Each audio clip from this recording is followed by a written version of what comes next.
Hello. Hi there. How are you? I'm good. I'm Sarah. Hi, Sarah. I'm Mark. Hi, Mark. Nice to meet you. Good to meet you. Hi. Hi.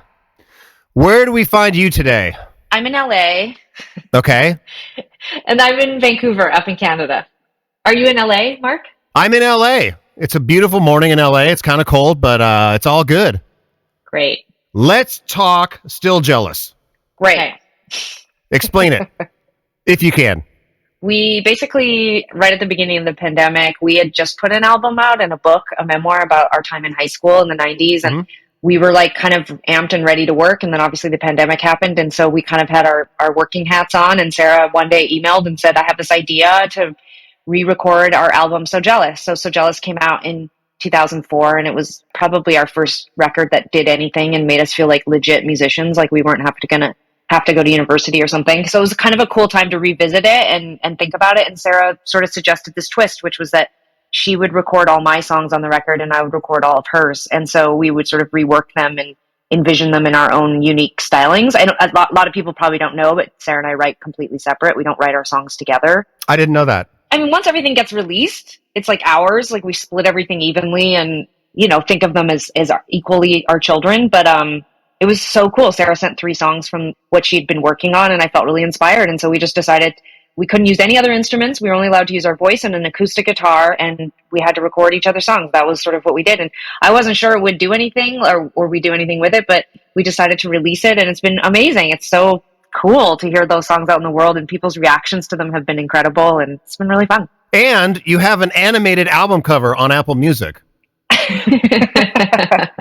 Did you know that? It's next level. We're really I've never seen that before. Your album is the first one that I've seen have cool animation on the album cover on Apple Music. You know what? People just don't give us enough credit for being trailblazers. Who chose Hole's Gutless as their song, one of their songs?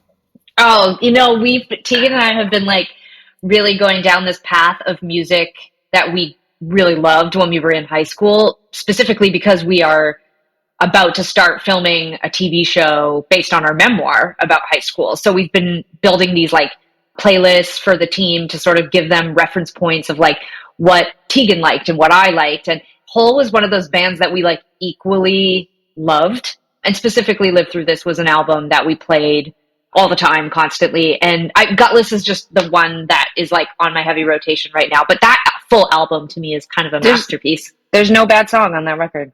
No, it's amazing. Did you like it, Mark? Like, were you into Hole and that album? And was that a vibe? Yeah. Yeah, absolutely. I found out about Hole before I think they even had an album out. It was like they had a 7-inch out. That's cool. Did you ever get to see Hole during that era? I mean, I'm so jealous of Americans because you did. I did. Cool. Yes. Totally. The first time that I saw Hole was, I think I might have seen him before that, but it was at a Nirvana Rock for Choice event. And cool. In LA, they played the Palladium, not the Palladium, they played the Palace. I think it was a month after Nevermind came out. Wow. That's so cool. And we were all like pushed up against the barricade, and it was right when Kurt and Courtney started dating, and they were like walking around backstage, and you could see them like there was a door from the backstage that you could see from the crowd, and they'd be walking back and forth. You go, oh my God, that was them. It was so cool. Do you find the kind of like, I mean, all of our friends' kids now that are like teenagers or like preteens are so obsessed with that era and that music right now. Are you experiencing that as well? Yeah. Oh yeah. Even my son, who is 19 years old and goes to college, he's asking me for my old t-shirts, like from that era. That's cool. It's awesome.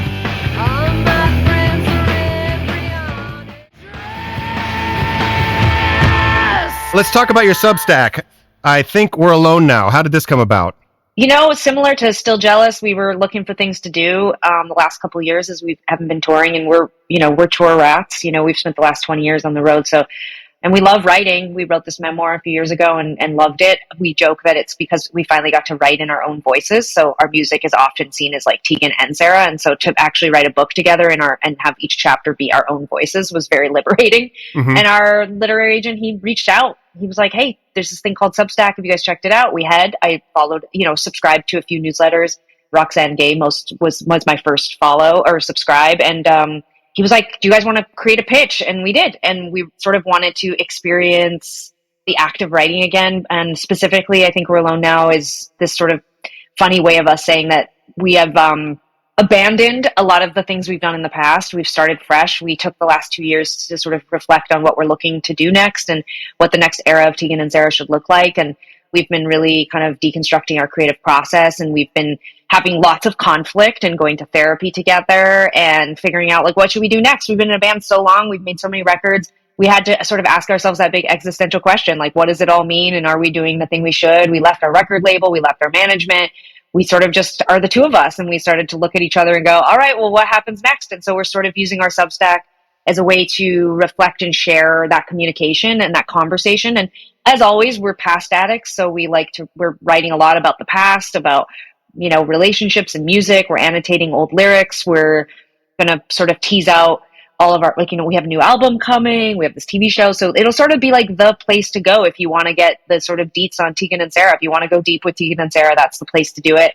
We've sort of grown, I don't know, I guess a little disinterested in social media in general. It just feels so curated and so flat and so one-dimensional. We'll still use it because obviously there's lots of people that follow us there, but we're sort of encouraging people to go check out Substack. There's so many great writers and artists and musicians and people that are going over there, and it's just like a great place to sort of delve into all the other parts of our world, and we're loving it so far. It's like my favorite thing every day.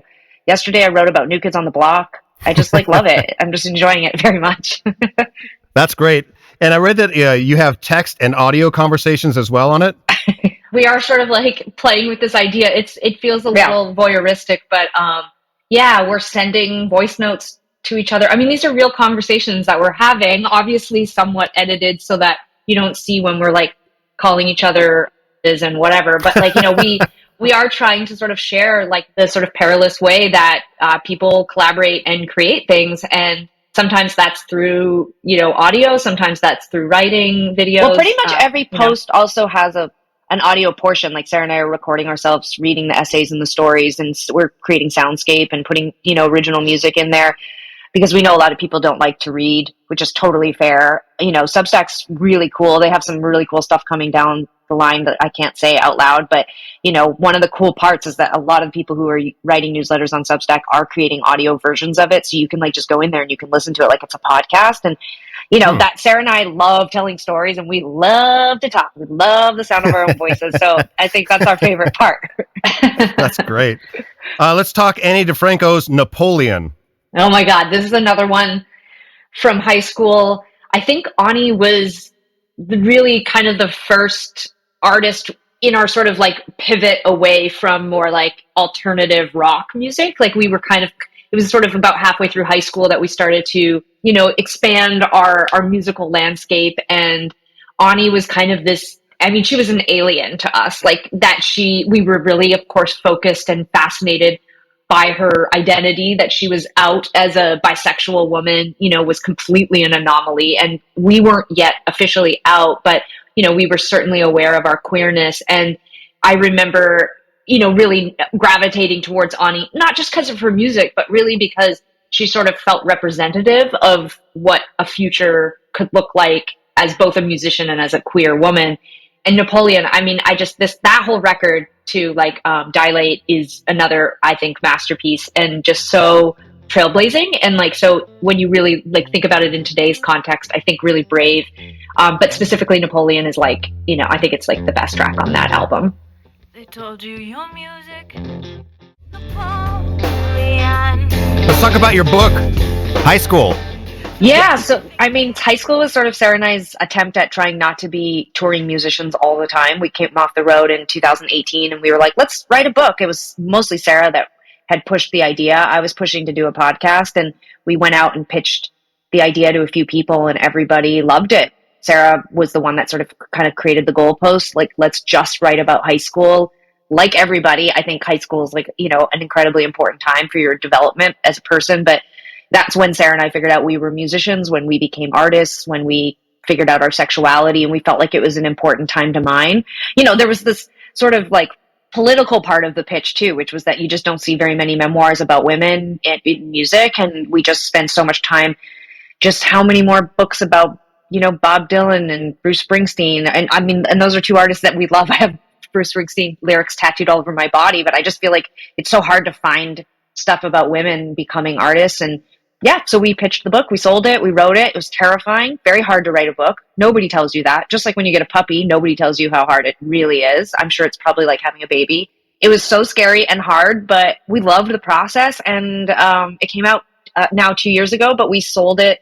We combined forces with our friend and writer, actor, director, Clea Duvall, and we worked on a pitch for it, and we went out and sold it as a TV show. So it's in pre-production right now. We start shooting in 2 weeks up in Calgary, which is where we grew up. And it's going to be a total trip. It's crazy. We just had a call the other day. They're building our bedrooms. Sarah flew to Calgary and took the team through our old school and our old high school and our house. And it's like, it's going to be so cool. Like, I mean, it's going to be centered around music, of course, but it's sort of like a coming of age story. But we're hoping that it's going to be different than a lot of the teenage shows out there.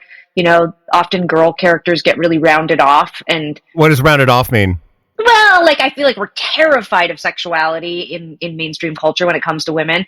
And I will say this, like, it's not Euphoria, which is like terrifying and awesome. But Sarah and I were bad. We did drugs, we had sex, we were sneaking out, we lied, we were total heads, we were complete and total dirtbags.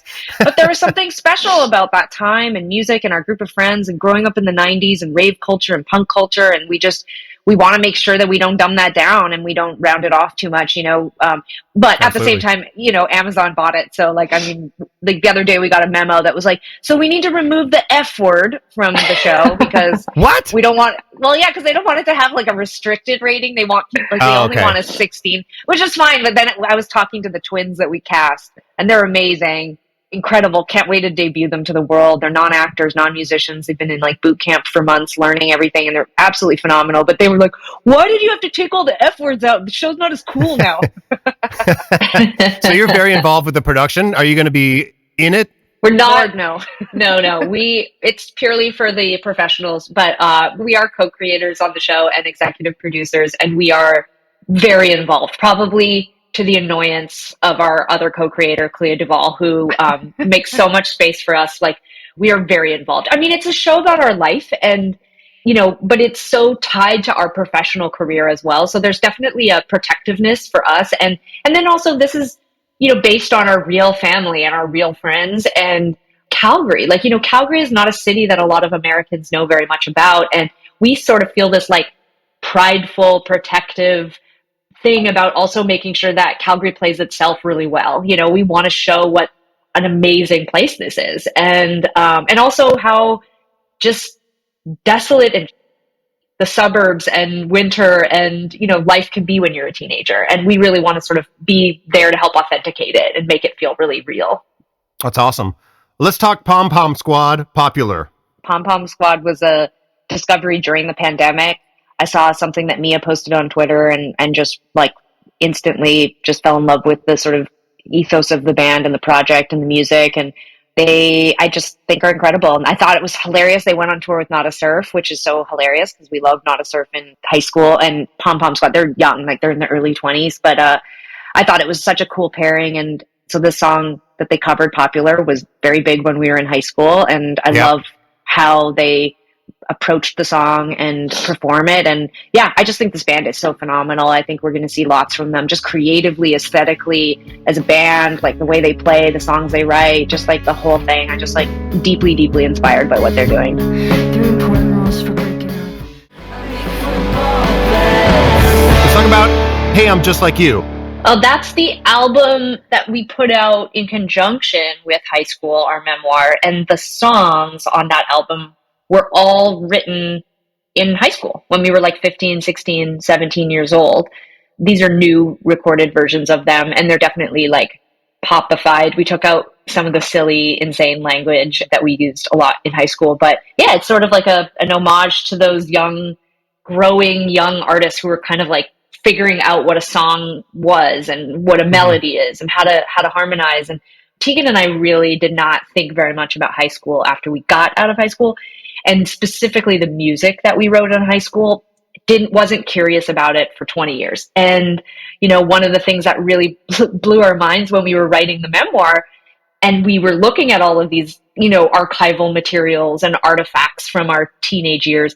One of the things that really struck us was that we really had an innate sense of melody and song structure. Even at 15, our first songs really had something. And I think we've got enough space from that time to like really say that honestly. Like the songs did not suck. Like I can see why people right away were like, whoa, you guys really know how to do this. Like this is like, I don't know, it feels like, I hate this word, it feels like a gift. Like, it felt like we just kind of opened our mouths and it just came out. And so we wanted to, we just wanted to put that music out there in the world in a listenable way. So that's what this album is. That's awesome. Let's talk about Plunk. So Plunk was the name of our first band. I think we even had the name picked out before we'd actually picked up a guitar. In middle school or junior high, as we called it, we were obsessed with being in a band, even though we were not in a band. Sarah and I played piano since we were really little, but that was not cool. But we had sort of this fantasy that we were going to be in a band, and by just like dumb luck, our stepdad, Bruce, he'd gone through a phase in his early 20s where he wanted to be Bruce Springsteen, basically. And so he bought this guitar, and in 10th grade, we found the guitar. We were super stoned, alone at home, digging around in Bruce's stuff, which we were not allowed to do. And we found this guitar and we started messing around on it. And, at that time we were in the height of our sort of grunge obsession and wanted to emulate what we were listening to. And, we're constantly going out to punk gigs in the city. I don't even know if we loved punk music that much, but those were the gigs. Those were the afternoon shows we could go to. They were cheap, or you would like bring canned goods and you could get in for free. And there were never any girls. And I think Sarah and I, we were just like, I don't know where we got the confidence from, but I have like my journal from that time. And I think I was like, we're going to be famous. We're going to be rock stars. And so we just were like, we're going to start a punk band. But we had an acoustic guitar. We didn't have electric guitars. So we called ourselves Plunk, which was punk with an L, because we were like light punk. So we were like, we're Plunk. Once we'd proven to my mom that we were taking it serious and we were going to write songs, she got us a Fender Squiire and a little amp. And then I'm sure she regretted it every second after that, because we would just go up to Sarah's room and we would turn it up just like as loud as possible. And we ran a mic through the amp as well. And we just scream at the top of our lungs and just like make these messy, crazy songs. And my mom, I can remember, she would get home from work and she would come pounding up the stairs and she'd be like, can hear you guys all the way on 17th, like 2 blocks away. That's awesome. So then we retired Plunk and we became Sarah and Tegan, because we became much more refined and our songwriting started to develop. So we had to ditch Plunk. Got it. Let's talk Dead, Bad Love. This is not an exaggeration. I think this is truly my favorite band. Really? I'm 41 years old. I listen to a lot of music. It's hard to say that you have a favorite band, but currently right now, this is the band that I love the absolute most. Their last record, I don't know, I can't even think of a record I've listened to that much in 10 years. I love them. I love everything that they're doing. It really inspires me, everything that they're doing. This is their new single. I'm excited for their new album. I love the new song, but I think these songs are so smart and they're so hooky. I love Emily. Going back to like a Courtney Love or that era of music that I really love from the 90s, like Emily is just the most authentic, punk person right now in my mind. Like she's just like so original. She doesn't seem like she's ripping off anything. She's just, I don't know, she just really inspires me. I love this band. Love them. Congratulations on the 5th anniversary of the Tegan and Sarah Foundation. Can you describe the foundation for us? Yeah, so we started the foundation 5 years ago. Sarah and I were, like most bands, like when you get to a certain level, people hit you up all the time. Hey, can you sign this? We want to auction this off. Can we raise money for this? And we obviously love doing that. That's definitely built into the ethos of Tegan and Sarah. Our first shows were at like Take Back the Night and Women's Day marches and stuff. So we've always sort of thought in a very recirculate your wealth and power and redistribute your money and all that stuff.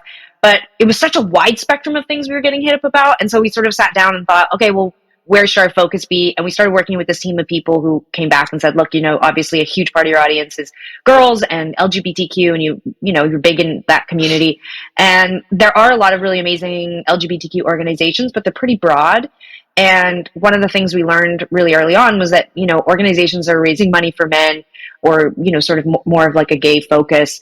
They tend to outraise women's organizations 2 to 1. And so we really focus with Tegan and Sarah Foundation on raising raising up women and raising money for women and girls in the LGBTQ community. But right away also learned that we needed to sort of focus on trans women and women of color. You know, again, these are just parts of the community that are often overlooked by organizations that are led by white cis women like us. And so, you know, we really, really like hold our foundation and the, you know, funds that we raise and the grants we give and the support we do to a new standard. I hope, you know, we're really social justice minded and think about racial justice and, you know, redistributing to the parts of our community that have often been overlooked. It is the most inspiring thing that we definitely get to do as Tegan and Sara, and is extremely difficult. And it's really hard to raise money, especially in the wake of like, oh, gay marriage happened, so there's no issues. Like, I think most people don't even mean to overlook, but there's just so much stuff that still needs to be done in the community. And we really focus on, like for me, I think like a big part of what we do at the foundation is like, if we don't build our LGBTQ youth to feel strong and good about themselves, give them community and mentorship, they're not going to do as well as adults. So, you know, a lot of our initial funding and programming has been in schools, GSAs, community programs, summer camps, just focusing on helping young people feel good. But recently we started a community grants program, so we get money out the door really quickly to like, you know, hot button issues. So right now we're preparing our next round of funding that's going to be focused on supporting the trans community in Texas, for example, because of the just awful bill that happened the other day. That's basically just like the worst thing. And it's Florida. And it's coming in Florida. That's coming in like a dozen states where, you know, basically lawmakers are trying to make it a criminal act to support young LGBTQ trans people, or young trans people in these places for getting support from their doctors or their parents or their teachers. And, you know, it's a hot button issue, but it's something that we really believe in. And so our next round of funding is going to be going to support trans youth in a lot of these places. So anyway, the foundation does a million things. I hope people go and check it out. I'll say the biggest thing, our biggest takeaway from doing the foundation is just, it feels incredible to give back.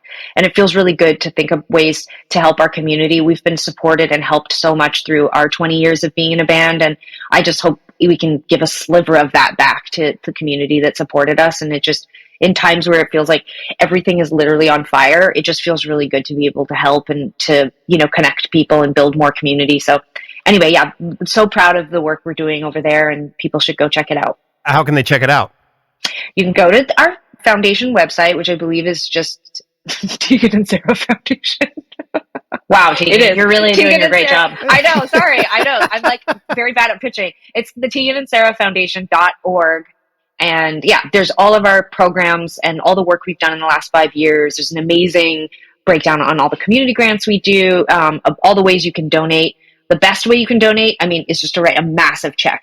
But you could also just donate $5 a month. And what's really cool about that is that then we can sort of look at a year and figure out what grants we want to give. One of our big things is just re-granting to the same organizations to continue to help them build their programs, to size up, to continue to have relationships with the youth that they're helping. And so anyway, it's all there on TeganandSaraFoundation.org. See, Sara, I knew. I just needed a minute. You didn't do anything. You just smiled through that entire piece. You didn't help at all. Who chose Porridge Radio's Back to the Radio? I chose Porridge Radio's Back to the Radio.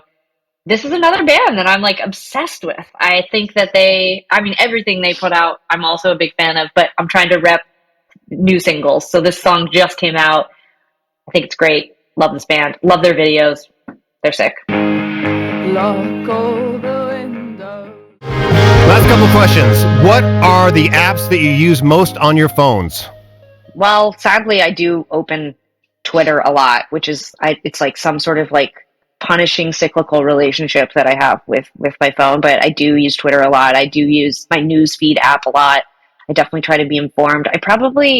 I've been running, so I use this app, Couch to 5K, but my girlfriend also was using it, and she did point out that it probably hasn't been updated in like 4 years, so there's probably better running apps, but I like that one because there's a unicorn that yells at you when you run, so I don't know if that's your jam. I'm so old. All my apps, I don't have a lot of social media apps on my phone anymore. Too distracting, not interested. So all of my apps are usually house and like errand related. Like I have an app that tells me when to water all the different plants in my house. I have like a garbage and recycling app. I have oh my God. I know. I'm so old and boring now. It's like unbelievable. You like TikTok? Oh, I do like TikTok. Yeah, actually, I absolutely love TikTok. I look at it probably every day. I try to have limits on how much I do that wasting time thing. But yeah, a lot of the apps that I use are functional. So like I have like a whole bucket of music apps. So like I have like guitar tab apps, and I have actually on our new album that's going to come out at the end of this year, there's an app that I had on my phone for the last, like, I don't even know, long time. Like I want to say like 8 years. I've had this app called Keezy. It's spelled Keezy. And it was actually it's a cousin of mine who developed the technology, and it's a super simple, silly looping app. And I don't even think it's happening anymore, but I have the technology on my phone. And I wrote almost every song on our new album using Keezy, and I use loops and samples that I made in Keezy for everything that I do, and I still use it all the time. So I use those music apps a lot. But you're saying that nobody can use it? I think you can. I don't know. I think you could probably download it. I'm saying that it hasn't been updated. You're like a Kardashian or something. You're like somebody that's like, I have an app, it's very exclusive, only I can use it. Music people love when you can't get the thing. You know, like it's like you want the keyboard that was made by like some like Swedish guy in 1978 and it cost like $1 billion, and you're like, listen to my keyboard. You can't use it and you'll never get the sound of this. And I feel like I've never understood that, but with Keezy, it's kind of weird. Like even when we were in the studio making the record, we had a couple of musicians great musicians, LA musicians, well-known musicians like Joey Warnaker, for example, who's playing drums on our new record. He's played with Beck, and he's played with, you know, whatever. He's played with Radiohead. I don't know. He's played with everybody. He's like a genius. But we spent the whole day watching Joey just like murder the drums. Like he's so technically good. Like we were just complete garbage next to him. And then as he was leaving the studio, I pulled out my Keezy app because I wanted to throw a couple samples down on the song. And he came back into the studio and was like, sorry, what are you using? And what is that? And what are you doing? And it was like, he just like was so fascinated. But I swear it's because musicians they want to know what you're using and they want to know if they can use it. And so anyways, I love Keezy. So I actually use that a lot on my phone. Last question. When you're on tour, you finish a gig, you are on your way to the next city, you pull into a truck stop at 3:00 in the morning. What are your snack and beverage choices? What are you coming out with? Well, first of all, I hope to God I'm not awake at 3 a.m. and getting out at a truck stop. But I've already consumed my snacks for the night. Mark. Usually, I would have already had my wine and chips, and I would be sleeping. All right, it's 11:30 at night. Okay. I'd say like on tour, I just let myself eat as many chips as I want. Like chips is definitely, I think Sarah and I, like that's our comfort food. My girlfriend knows, like if I even look remotely sad, she just like leaves the house quietly and then comes back with a big bag of chips, and I'm just like a kid. Like it's like you just handed me a Care Bear from the 80s or something. I'm just like, thank you so much. You just realized me. Yeah, on tour we just eat so many chips. It's like disgusting. 100%. It's absolutely, if I go into a gas station on tour, I'm getting chips. And it can be any kind of chips. Doesn't matter. I prefer Canadian chips, but I'll deal with American chips. What's a good Canadian chip? I mean, Old Dutch is just like a great brand, and they just have so many great flavors. But our favorite since we were kids was Mexican chili. It's a ripple chip. The Mexican chili flavor on it is like thick, and it's just that sounds good. It's so good. You just like lick both sides of the chip, and then you break each ripple off one by one. It's disgusting. You shouldn't do it around other people, but man, it's like it's a real pleasure zone for me.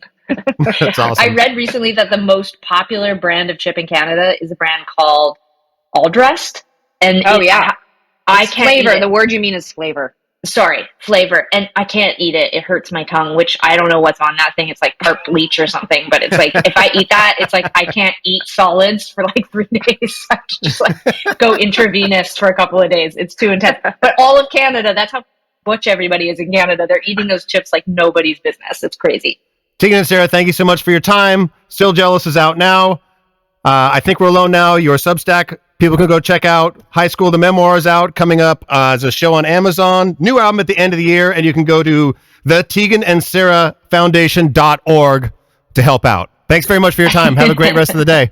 Thank you. Thanks, Mark. Yeah, nice talking with you. Appreciate it. Great to talk to you, too. Nice to meet you.